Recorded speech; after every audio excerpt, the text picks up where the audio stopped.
AP EAMCET 2024 సంబంధించి ఎవరెవరికైతే first పేజ్లో seat వచ్చి మళ్ళా మేము సెకండ్ పేజ్కి వెళ్ళాలి అనుకుంటున్నారో వాళ్ళందరికీ కూడా నేను ఒక చిన్న ఇన్ఫర్మేషన్ అయితే ఈ వీడియో ద్వారా ఇవ్వాలనుకుంటున్నాను.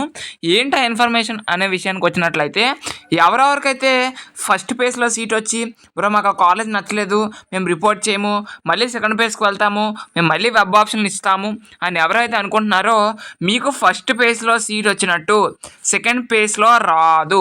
అదైతే అందరూ కూడా గుర్తించుకోండి. మరి మేము లాస్ట్ ఇయర్ కట్ ఆఫ్లు నమ్ముకొని వెళ్తాము అంటే మీకు ఆల్రెడీ ఫస్ట్ పేజ్లో దాదాపుగా అన్ని సీట్లు కూడా ఫిల్ అయిపోయింది. ఒక కాలేజీలో 60 సీట్లు ఉంటే దాదాపుగా 50 నుంచి 55 మధ్యలో ఫిల్ అయిపోయి, కొన్ని కాలేజెస్లో అయితే 1-2 సీట్లు మాత్రమే ఉన్నాయి. అదైతే మీరు గుర్తించుకోండి.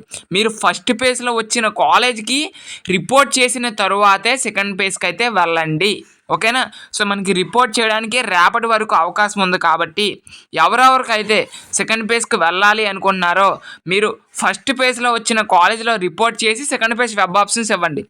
ఎందుకు రిపోర్ట్ చేయమంటున్నానంటే, మీకు ఫస్ట్ పేజ్లో సీట్ అనేది మీకు ఆ విధంగానే ఉండిపోద్ది అనమాట. ఇక్కడ మీకు సీట్ అలాట్మెంట్ రిలీజ్ చేసేటప్పుడు ఎలా చూస్తారంటే, మీరు ఫస్ట్ పేజ్లో రిపోర్ట్ చేశారు కాబట్టి ఆ కాలేజీలో సీట్ అలాగే ఉంచుతారు, ఓకేనా? సెకండ్ పేజ్లో మీ దురదృష్టం కొలది సీట్ రాపోయింది అనుకోండి, ఆ ఫస్ట్ పేజ్ సీట్ ఏదైతే ఉంటుందో అది అలాగ ఉండిపోద్ది. ఒకవేళ మీ యొక్క లక్క కొలది సెకండ్ పేజ్లో కనుక మీరు అనుకున్న కాలేజీలో సీట్ వచ్చింది అనుకో, అప్పుడు ఫస్ట్ పేజ్లో సీట్ అనేది క్యాన్సిల్ చేసి ఇంకోళ్ళు ఎవరికైనా ఇవ్వడం జరుగుతుంది, ఓకేనా? సో కాబట్టి మీరు రిపోర్ట్ చేశారు అనుకోండి, మీ దురదృష్టం కొలది ఒకవేళ సెకండ్ పేజ్లో సీట్ రాకపోయినా మీ ఫస్ట్ పేజ్ సీట్ అలాగే ఉండిపోద్ది. మీరు రిపోర్ట్ చేయకపోతే ఇక్కడ వచ్చిన ఫస్ట్ పేజ్ సీట్ పోతుంది, అక్కడ సెకండ్ కౌన్సిలింగ్లో సెకండ్ పేజ్ సీట్ కూడా పోతుంది.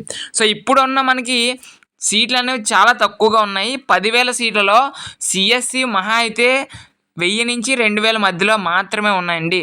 మిగతావి సివిలు మెక్కు ఎక్కువగా సీట్లు అనేవి ఉండడం అయితే జరిగింది. ఇవన్నీ గమనించి మీరు రిపోర్ట్ చేస్తారో చేయరో అనేది మీ ఇష్టం, ఓకేనా? అందరి డౌట్లు క్లారిఫై అనుకుంటున్నాను.